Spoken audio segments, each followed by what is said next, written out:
நமஸ்காரம். பக்தர்கள் பல வகை. அடியேன் எந்த வகை? அடியேன் என்று என்னை மட்டும் சொல்லிக் கொள்ளவில்லை. கேட்கும் நீங்கள் ஒவ்வொருத்தரையும் அவரவர் ஆத்ம பரிசோதனம் பண்ணிக்கொள்ள வேண்டும். நான் எந்த வகை பக்தன்? அது என்ன பக்தியில் பல வகை? நான் எந்த வகைன்னு வேற கேட்க முடியுமா? பக்தன் பக்தன் இல்லை, வகைகள் உள்ளன. ஒருவேளை இப்படி இருக்குமோ,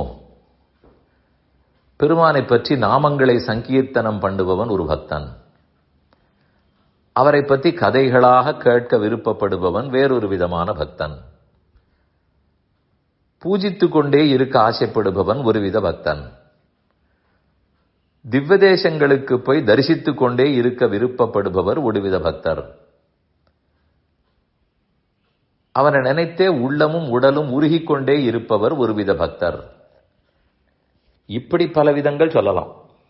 ஆனால் அது எல்லாமே சேர்த்து பக்தியின் வகைகள். இதில் எதை செய்தாலும் பெருமானுக்கு பிடிக்க போகிறது, அவர் கொடுக்கத்தான் போகிறார். அந்த வகை பக்தியை பற்றி நான் சொல்ல வரவில்லை. நவவித பக்தின்னு சொல்லுவார்கள். சிரவணம், கீர்த்தனம், விஷ்ணோஹோ ஸ்மரணம், பாதசேவனம், அர்ச்சனம், வந்தனம், தாஸ்யம், சக்கியம், ஆத்ம நிவேதனம்.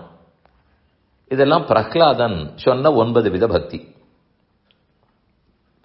அந்த வகை பக்தர்கள் எல்லாரையும் ஒன்றாகவே சேர்த்து விடுவோம். இப்போது நான் சொல்ல வந்தவர் வேறு விதமான பக்தர். நான் சொல்லி முடித்த பிற்பாடு இது என்ன மூட பக்தியா என்று நீங்கள் கேட்கலாம்.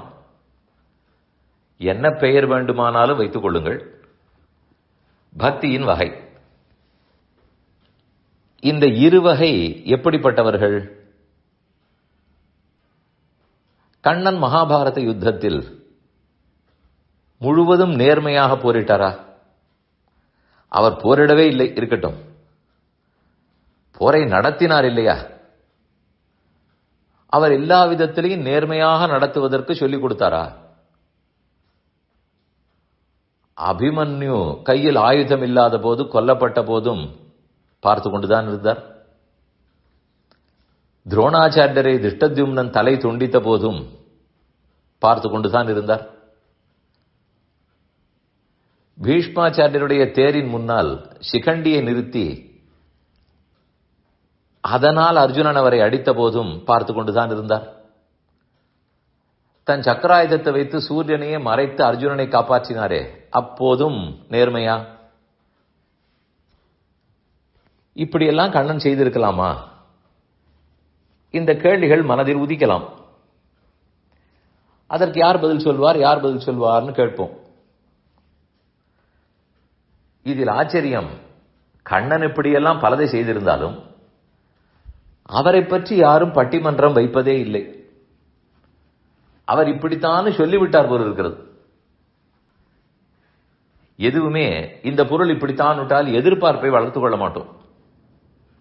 அது வசதியான பொருள்னு சொல்லி இருந்தால்தான், அது வேலை செய்யவில்லை என்றால் நமக்கும் கஷ்டமாக இருக்கும். ஏதோ 30 ரூபாய்க்கு ஒரு பொம்மை வாங்கினேன், அது 1 நாள் 2 நாள் 3 நாள் வேலை செய்யும். அதுக்கப்புறம் இந்த பொம்மை ஓடாது, சாவி கொடுத்தாலும் ஓடாது. இதே 3000 ரூபாய் கொடுத்து வாங்கி இருந்தால் எதிர்பார்ப்பு இருக்குமா? ஒருவேளை அதை போல கண்ணனிடத்தில் இவ்வளவு நேர்மையாக நடக்க வேண்டும்ங்கிற எதிர்பார்ப்பே நமக்கு இல்லையோ என்னமோ, பட்டிமன்றங்கள் வைப்பதில்லை. ராமன் இத்தனைக்கும் ரொம்ப நேர்மையானவர், அவரை பற்றித்தான் பட்டிமன்றம் இருக்கும். வாலியை மறைந்திருந்து கொன்றது சரியா தப்பா? சீதையை கொண்டு போய் வால்மீகி ஆசிரமத்தில் விட்டது சரியா?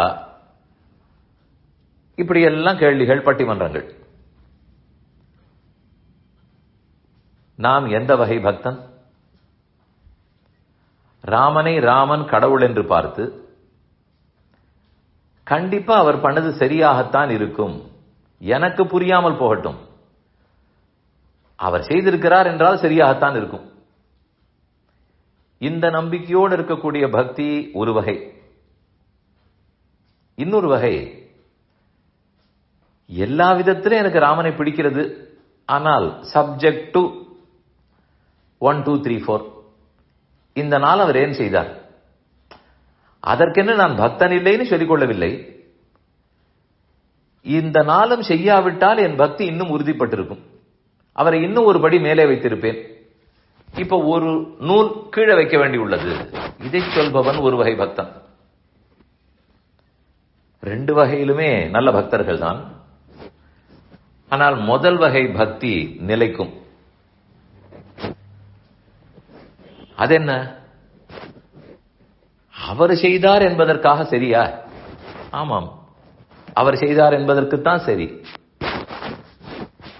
எத்தனை இடத்தில் உலகத்தில் எத்தத்தை நாம் ஒத்துக்கொள்ளவில்லை?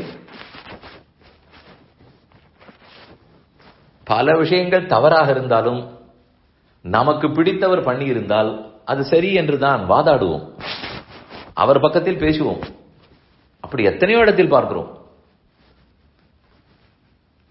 அப்படி இருக்கும்போது கடவுள் என்னை படைத்தவர் ராமன் எத்தனையோ 100 இடங்களில் நேர்மையை பிரகடனப்படுத்தி இருக்கிறார், புல்லரிக்கும்படியான குணங்களை காட்டியிருக்கிறார். ஆனாலும் குற்றம் குற்றம்தான் என்று பேசிக் கொண்டிருந்தால் அது அறியாத்தனம், நம்மை நாமே ஏமாற்றிக் கொள்கிறோம்னு பொருள். இந்த கேள்விகள் எல்லாம் கண்ணனிடத்தில் வருவதே இல்லை, ராமனிடத்தில் தான் வரும். கிருஷ்ண பக்தி ஒரு மாதிரி, ராம பக்தி ஒரு மாதிரி. அதை 2 வகைன்னு நான் சொல்ல வரவில்லை, அது 2மே பெருமானிடத்தில் பக்தி தான்.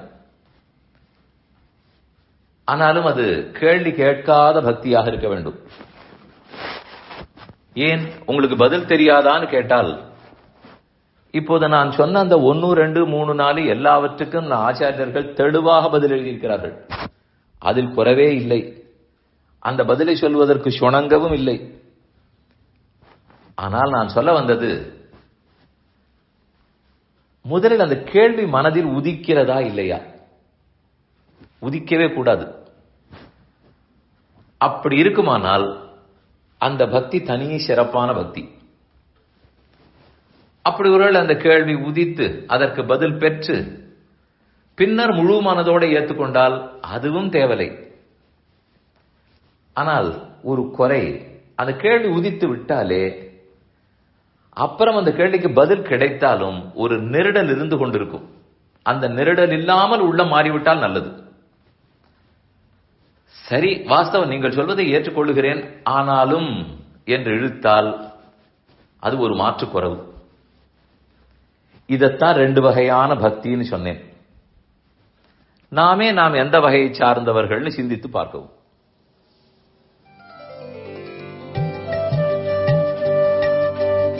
இந்த என் பணி ஆடியோவை உங்களுக்காக வழங்கியவர் வேலுக்குடி ஸ்ரீ கிருஷ்ணன் சுவாமி. இந்த ஆடியோவை தினமும் உங்கள் மொபைலில் பெற கிஞ்சித் என் பணி KINCHITENPANI என்ற ஆப்பை கூகுள் பிளே ஸ்டோரிலோ அல்லது ஆப்பிள் ஐஸ்டோரிலோ டவுன்லோட் செய்து கொள்ளவும். தினம்தோறும் இது போன்ற உபன்யாசங்களை கேட்டு மகிழவும்.